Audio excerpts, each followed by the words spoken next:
And welcome to OxfordCitizen.com. I'm John Rawl, publisher, and joined by our Lafayette County-based reporter Errol Castens. And as you all hopefully received in your mailboxes across Oxford and Lafayette County last week, our inaugural issue of the Oxford Citizen and had over 23,000 copies out in this last few days, and excited about that. Errol, as you probably know if you've been around Oxford a long time, has been a long time Oxford and Lafayette County reporter for the Daily Journal, and now has added the responsibilities of being the insider for OxfordCitizen.com. So a lot more responsibility for you, sir.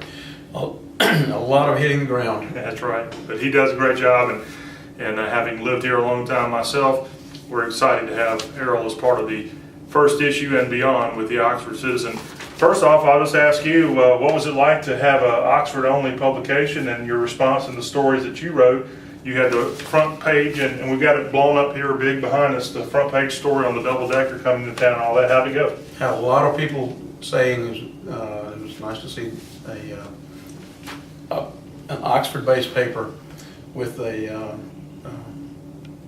Mississippi ownership. Absolutely, and that's what the Daily Journal provides the Oxford Citizen. Yes, we have a sister publication out of Tupelo, but that's 45 minutes away, and a lot of resources that we can share between the two papers, and we're excited about the commitment that the Journal Inc. company has made to the Oxford Citizen, and for all of you, you will see that in print here. But Errol, last week in the first issue, you had the story about the hospital and what's going on with the building there. It's going to be several more years away from completion. About 3.5 more years. In the meanwhile, they're not standing still on adding new technology where they are.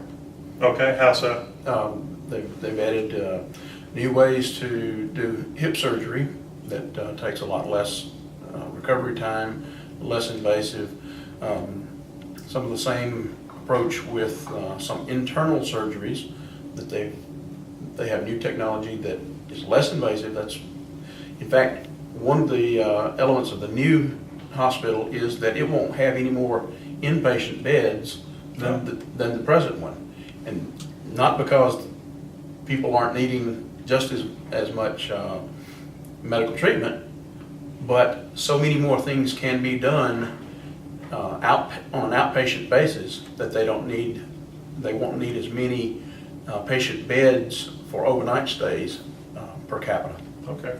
Well, you can read that story online at OxfordCitizen.com if you're not fortunate enough to live in Oxford and pick up a copy of the printed Oxford Citizen. Or anywhere in Lafayette County. Or anywhere in Lafayette County, and it is out there and mailed last week, and excited to get that in the Postal Service, get them something going there with the Oxford Citizen. Now we fast forwarded this week, Errol, and one of the reasons we'll be doing this video chat with you each Monday is to kind of give us a preview of what we got coming up this week at OxfordCitizen.com, as well as what's going to come out Friday in the printed paper. I know you're working on sort of a recap of what happened with Double Decker.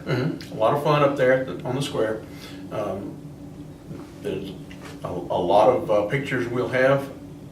Everybody having fun.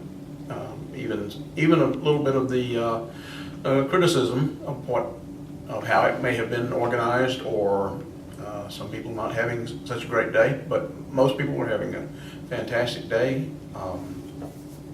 The visitors, a lot of the vendors said that they were just amazed at how well it went for them.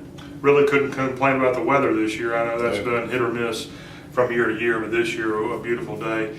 And the shuttle service was out there running. I know you took advantage of that, and so people really couldn't complain about having a park far away because they had a good shuttle service option for you as well. So we'll be talking about Double Decker, looking back at that a week after that happened. Also, there's some stuff going on with Malco and their new cinema they have east of town. They're offering a lot of programs, simulcasts, that you just would not expect in a movie theater. One of them, I understand, is the simulcast of the Metropolitan Opera.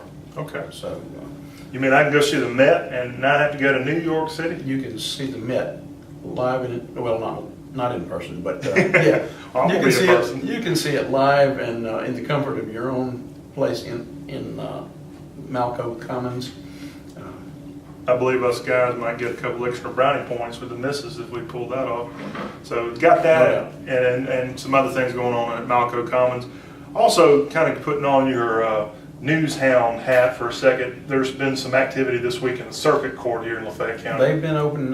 They've had a term going most of this month, and it will finish up late this week. We'll have some summary of both criminal and civil sides of the justice system there. Okay. Also, I know, attended the school board meeting this week with Oxford. You'll have a recap of what's going on with the Oxford Public Schools, and then the Lafayette Planning Commission meeting this week that I think you'll have an update on. We've had some weather issues around town this week that we'll be able to address if those turn out to be what we expect them to be. And then another thing that we want to point out is Visit Oxford and their accreditation that they received. There's a new accreditation in the house there, but they're also, their big news is planning for National Tourism Week. They'll have some national travel writers here in Oxford, as I understand. Okay. So we will be reporting on that. So you got some writing competition here in town this week.